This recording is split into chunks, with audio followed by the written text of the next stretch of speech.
We'll start the press conference now. Ladies and gentlemen, welcome to the press conference of Alex de Minaur. Alex, tough match today for you, but what can you learn from the match against Novak tonight? Yeah. Just, if anything, just a little bit disappointed. I didn't give much, for the crowd to cheer on. I think came up against a very good opponent with a very high level today. But yeah, there's lots of things to improve for me if I want to take the next step. Thank you. We'll give the floor back to the journalists. Before speaking about your questions, please tell us your name and outlets. Questions, please. Mark McGowan from The Age, commiserations. Have you played a better player than the version you got tonight from Novak? I don't think I have, if I'm completely honest. I think what I experienced today was probably Novak very close to his best, I would say, and to me, if that's the level, I think he's, definitely the guy that's going to take the title. Next one.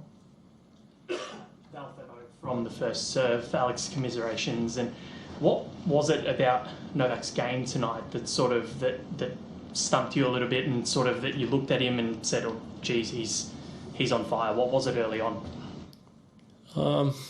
I think what makes Novak at the end of the day, how solid he is, his movement, his end range gets, and what he's able to do with that, the depth he's able to keep, and it just felt like constant pressure today. Every service game I had wasn't getting 3 points. Just it felt like an uphill battle from the start, and never really was able to get my teeth into the match and make it tough for him or bring those pressure moments and situations. Daly, putting aside your performance, are you astounded how good Novak was tonight? How powerful he was? Yeah, I think he was moving pretty well, and he hasn't done what he's done in the sport without knowing how to play this game. How?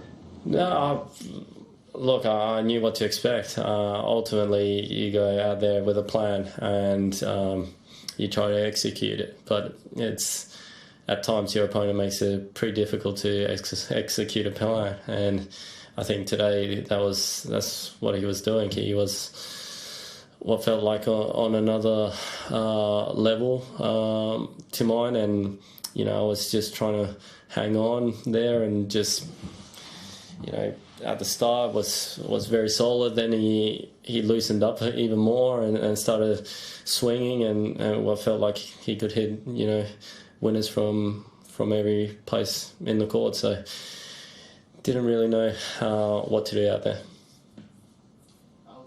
ABC. Alex, you mentioned the game plan going in. Where did you feel you could attack Novak tonight? I mean, I try to be aggressive. That was the game plan, to get him moving. I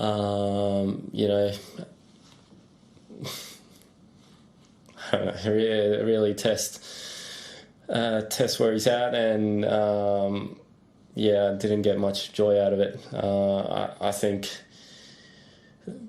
two things happened really. Whenever I got him on the move, he was pretty good out there. He hit a quality shot from end range, which ultimately got him back into the front seat of the point. And And then he made it quite tough for me to be aggressive as well by hitting the hard very hard and flat and deep and not giving me a lot of chances for me to attack. So it was a bit of both happening.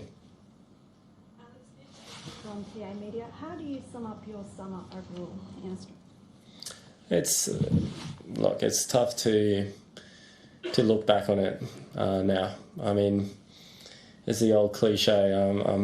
I'm happy with the summer I've had, but really, like, you know, I want to do better than fourth round of the Slam. It's great. I'm happy with, but I'm not content. You know, I want more. I want to be in quarterfinals, be in the semi-finals. You know, really go deep.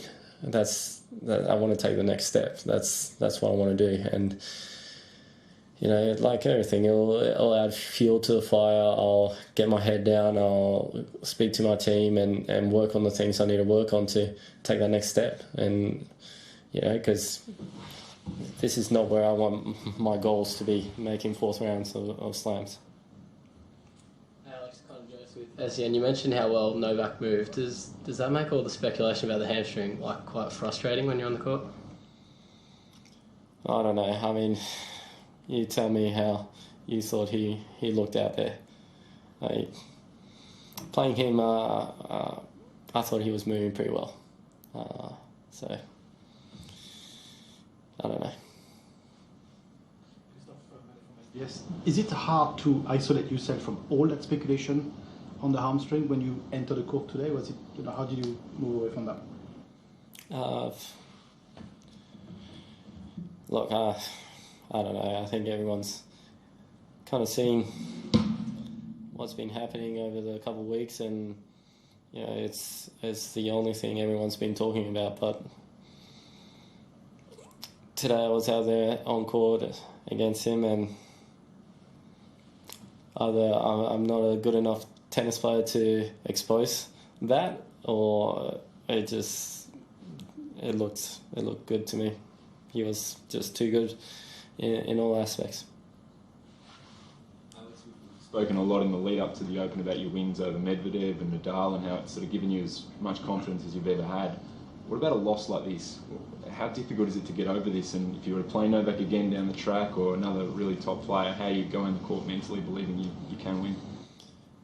Yeah, I mean, that's a great question, and I guess we'll see once we get there. But ultimately, these are the matches I want to play. And, like, maybe I'm being very hard on myself right now. But, you know, it did seem like I played a pretty faultless Novak today.